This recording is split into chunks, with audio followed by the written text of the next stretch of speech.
There's another video I am really looking forward to making today because it's another advice video. So this video today, again, as you can tell from the title, is going to be about 5 different natural treatments for depression.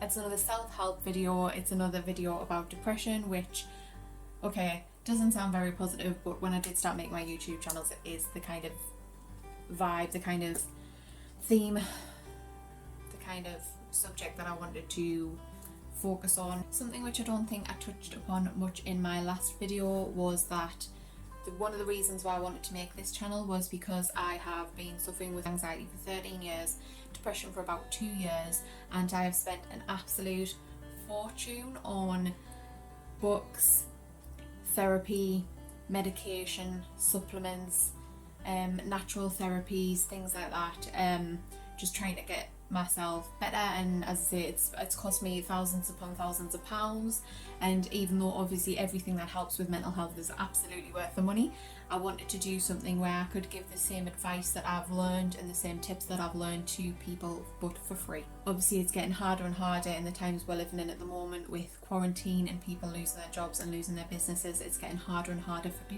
people to be able to afford the care and the help that they need, and I just want to be able to somehow make a difference, or to be able to give people advice and help without having to charge them for it. And I just feel like YouTube is the best way to go about doing that. So thank you again for coming back to my YouTube videos, and I really hope this gives you some help and it gives you the benefits that you need and that you can just get something out of it. Now, any advice that I give in these videos should not replace the advice that you get from medical professionals. It shouldn't replace a visit to your local GP or your hospital or whatever you need. I am not at this current point in time, I do intend to be, but I'm not at this current point in time medically trained or trained in therapy or psychology in any way. So please do not let my advice replace any medical professional's advice. However, this video is intended to be a little boost to go alongside whatever help you're already getting from your doctor. Excuse the bingo wings. So first on the list is to take supplements. Again, I would suggest, as it does advise already on the packaging for supplements, is to get advice from your GP before you start taking these, because a lot of supplements that I'm going to mention, just supplements in general, aren't suitable for certain health conditions or if you're pregnant and things like that. But I am going to give you a list of what you can try, providing that you know that it's safe for you to do so. So the first, foremost, most helpful one I'm going to start with is vitamin B. It's unbelievable how the stresses of modern life can actually deplete your vitamin B levels. Things like stress, modern living, lack of proper nutrients in things like fast food and ready meals and things like that can cause you a lack of vitamin B that you wouldn't even believe. And you can actually get, of course, tests at the GP surgery to determine your vitamin B levels, but if you have any suspicion that this may be the cause, I would highly recommend taking a vitamin B complex. These are so easy to get your hands on. The local supermarkets do them at this point, and they're really, really cheap. I think the latest one that I got was a really what's the word I'm looking for, a really varied vitamin B complex, and it cost me honestly about £2 for the carton, and they just make such a big difference. Another good way to get the vitamin Bs into you is to take a vitamin B dissolvable drink. I find that a good method because a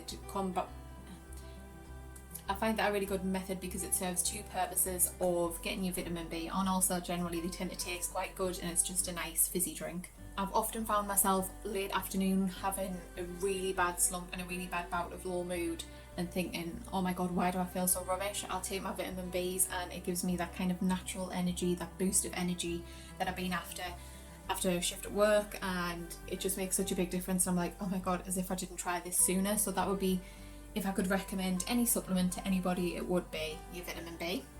Be your vitamin B. Next on the list is quite a well-known one now. This is getting a lot more kind of publicity, if that's the word, is vitamin D. Especially if you live where I live in the north of England, you don't really get much natural vitamin D, which tends to come from something we severely lack, which is sunshine.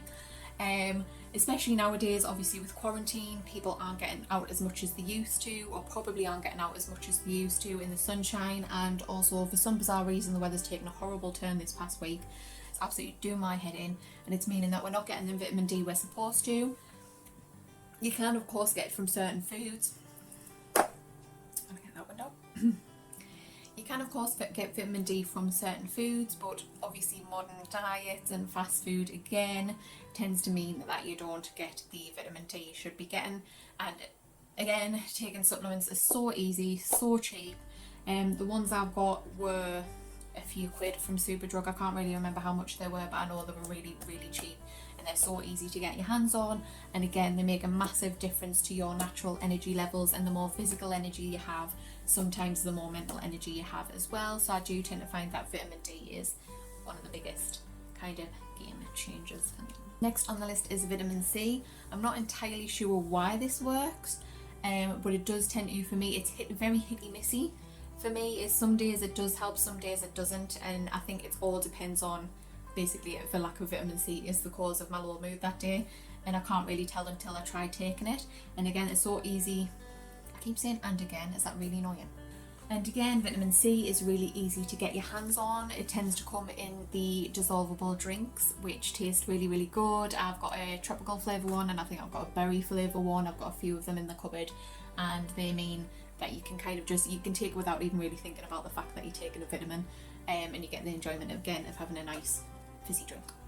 The next on the list, which I mentioned in my last video, is to get more sunlight.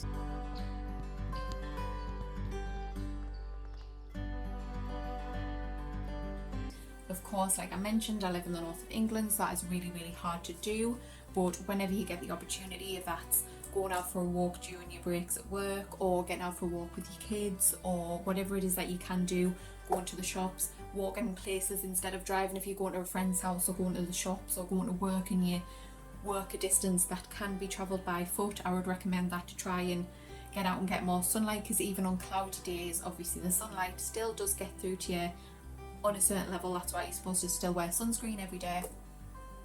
So getting any kind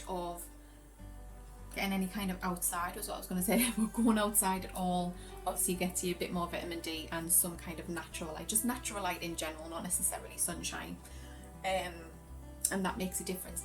If you absolutely cannot get yourself outside, if you really, really struggle for getting yourself outside like I do, a really good option is to buy what's known as a sad lamp. I don't know if that's the technical term for them or if it's just what they're known as, but the sad lamp, which is actually in front of me right now, is working as my lighting, because I don't have any professional lighting and I can't afford professional lighting. So I'm currently using my sad lamp to light my YouTube videos. It's really, really helpful and really has multi-uses. Yeah, the idea of it, I might put a bit of a kind of more technical description. In fact, I will. I'll put a more technical description. I'll put a more technical description in the box below, because obviously there's medical and legitimate reasons why it works. All I know is that it replicates, or to a certain degree replicates natural light, and yeah, just works. What more can I say?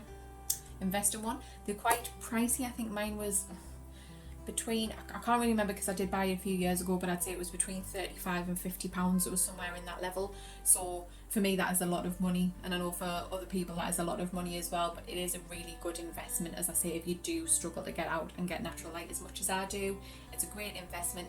And if you want to start making YouTube videos, professional lighting right there, multi-uses, sad lamp, bam, get one now. Number 3 is aromatherapy.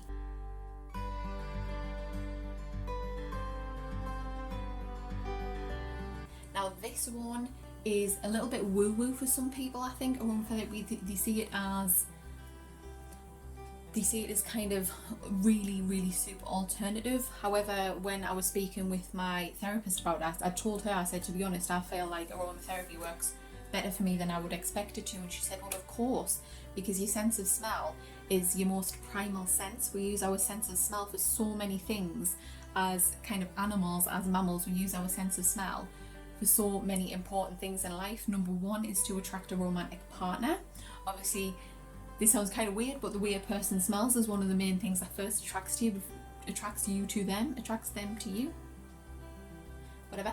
Before you get to know each other, the way somebody smells can make you more likely to go over and start talking to them, because it's just one of our, as I say, our natural animal senses.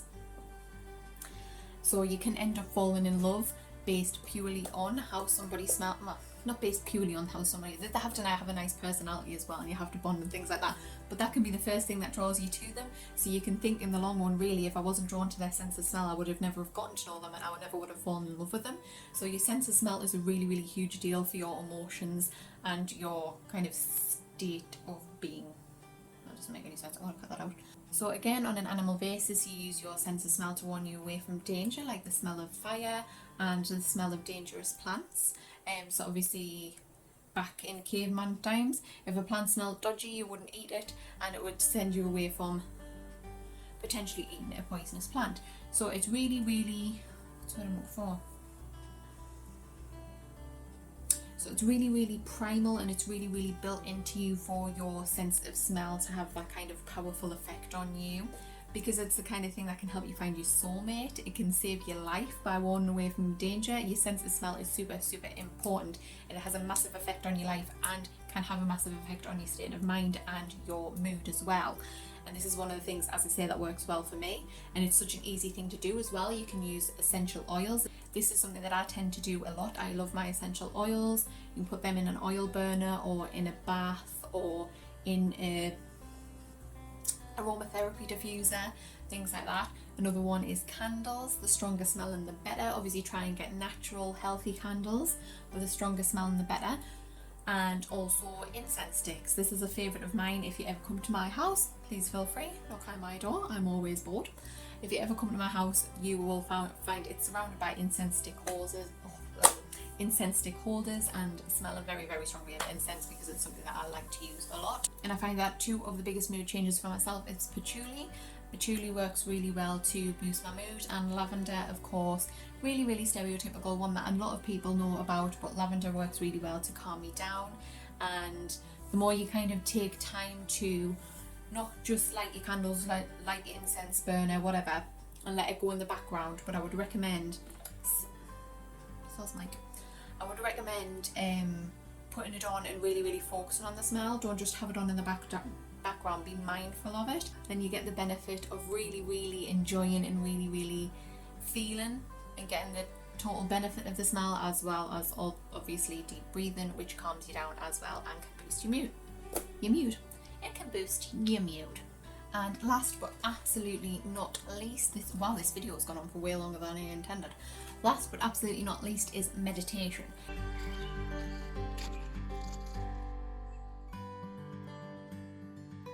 Now this one, again, I'm not going to go on too much about, because I'm absolutely going to make more videos on this, more in-depth videos about this with better, kind of more detailed advice. But the easiest way I find to meditate is to use a meditation app. I personally use Calm, because I've used a few different meditation apps, but Calm just had the more me kind of vibe about it. Like, I found it really, really chill and almost kind of like spiritually vibed. There's a couple others that I've tried that are very kind of formal and very, what's the word I'm looking for? I can't think of the word I'm looking for. But they just seem really, really formal and really not like it's connecting with you. It doesn't feel friendly, whereas the Calm app feels friendly. Does that make any sense? Like, I feel like the people that are reciting the meditations connecting more with me. They have a more kind of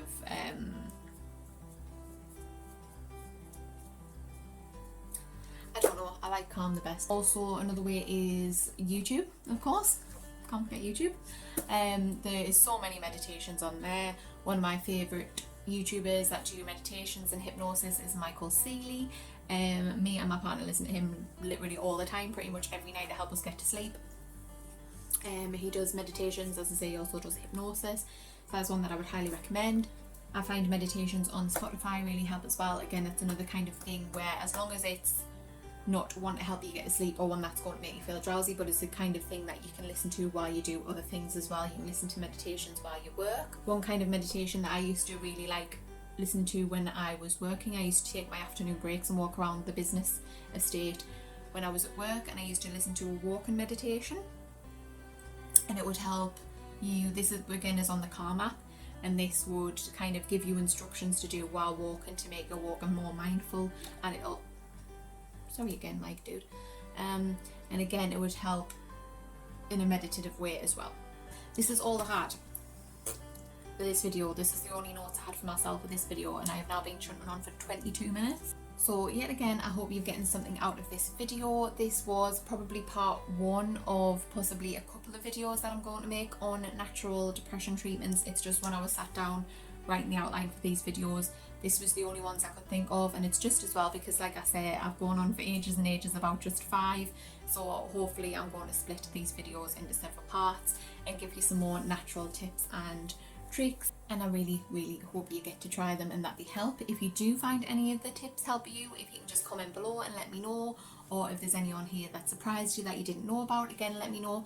Or if there's any tips or advice that you would like to give me or to the other subscribers and commenters, just again comment below and they can read and get some advice from you, and we all can just share our ideas and help each other out. Thank you so much again for watching, and please, again, I am a very tiny YouTuber, and all the likes and comments and views and subscribers that I get at the moment help me out just so much you would not believe. So you can please do that and share with your friends and just do anything that you can to help me out. I hope that I can help you and you can help me, and we can just, yeah. Thanks for watching, and catch you in the next video. Bye.